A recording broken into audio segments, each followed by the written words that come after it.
Assalamualaikum warahmatullahi wabarakatuh. Salam sejahtera, Om Swastiastu, Namo Buddhaya, salam kebajikan rahayu.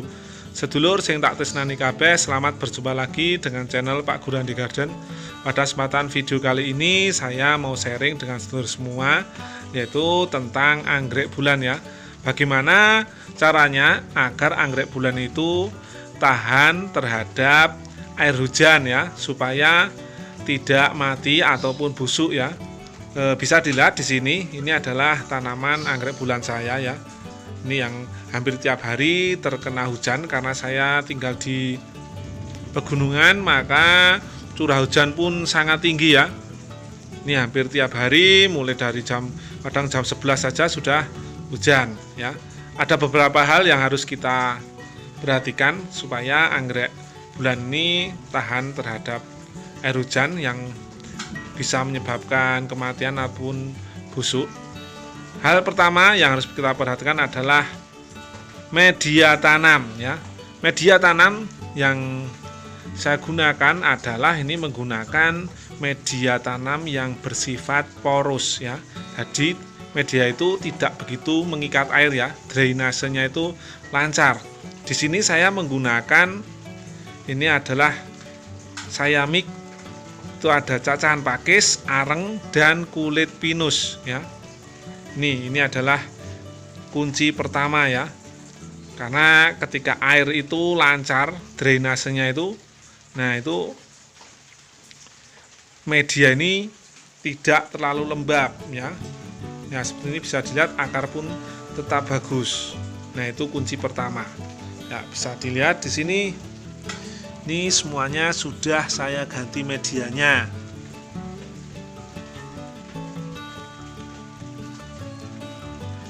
Ini walaupun di teras ini tapi selalu terkena air hujan. Ini yang di atas adalah anggrek bulan spesies. Ini bisa dilihat ya sedulur, itu media biasanya karena ketika kita membeli anggrek bulan itu di nursery biasanya medianya itu masih menggunakan moss putih atau sphagnum moss ataupun juga moss hitam. Nah, kedua media itu sangat mengikat air sekali ya. Jadi ketika air terlalu berlebih dalam media tanam itu sangat rawan sekali menyebabkan kebusukan akar ataupun daun bisa busuk. Makanya harus kita ganti. Dan selanjutnya mungkin ketika kita mengganti dengan media di awal-awal itu mungkin saat diganti kok selang beberapa hari daunnya itu agak menguning, jangan khawatir, itu hal yang wajar. Itu mungkin masih anggrek yang kita pindahkan itu masih adaptasi ya, ataupun terjadi stres saat pemindahan. Makanya kita perlu gunakan ini vitamin B1 ini supaya anggrek tidak stres saat pemindahan ya. Selain itu fungsi dari vitamin B1 ini merangsang pertumbuhan akar baru. Ya, selama proses pemindahan kita semprot dengan vitamin B1 2 minggu sekali. Nanti setelah akar tidak jalan kita bisa seminggu sekali. Selanjutnya yang kedua adalah kita rutinkan penyemprotan fungisida, yaitu untuk pencegahan jamur, terutama di musim hujan ini jamur itu banyak menyerang ya. Bisa dilihat di sini, ini daunnya bebas jamur ya. Yang ini yang kemarin itu saya potong ini ya. Nah itu yang tadinya hitam-hitam, bintik hitam itu sudah hilang ya. Saya semprot dengan fungisida. Ya, untuk fungisida itu ada dua jenis, ada yang bersifat kontak ataupun sistemik. Kita bisa gabungkan keduanya. Di tempat saya ini kalau musim hujan ini seminggu sekali saya semprot dengan fungisida yang bersifat kontak, dan sebulan sekali saya semprotkan dengan fungisida yang bersifat sistemik. Untuk mereknya, untuk fungisida yang bersifat kontak itu seperti Antrakol, Antila ya. Untuk yang sistemik saya gunakan Nativo. Ya, ini bisa dilihat seperti ini. Ini daunnya bagus, terbebas dari serangan jamur.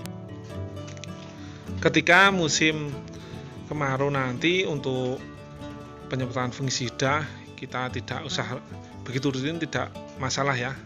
1 atau 2 bulan sekali itu sudah bagus ya, itu untuk pencegahan. Karena ketika musim kemarau itu untuk serangan jamur tidak begitu parah seperti musim penghujan ya. Selain itu, di musim penghujan ini saya tidak pernah menyiram anggrek ya, karena ini sudah terkena air hujan ya. Jadi untuk yang namanya penyiraman untuk anggrek bulan itu tidak usah dengan penjadwalan ya, terutama di musim hujan. Mungkin kalau di musim kemarau, karena ini medianya poros ya, kita bisa atur untuk penyiraman ya. Itu kita bisa melihat yaitu dari media ya. Ketika media masih lembab tuh kita tidak usah menyiram, tidak masalah ya. Ya, semoga untuk video kali ini bisa bermanfaat untuk saudara semua, terutama pecinta anggrek pemula ya. Kita sama-sama belajar. Di sini saya juga masih belajar banyak. Mungkin untuk masukan, saran ya, bisa nanti saudara semua tulis di kolom komentar ya. Untuk video kali ini mungkin saya kira cukup sampai di sini dulu. Kita bisa bertemu di video selanjutnya. Saya akhiri. Wassalamualaikum warahmatullahi wabarakatuh. Terima kasih.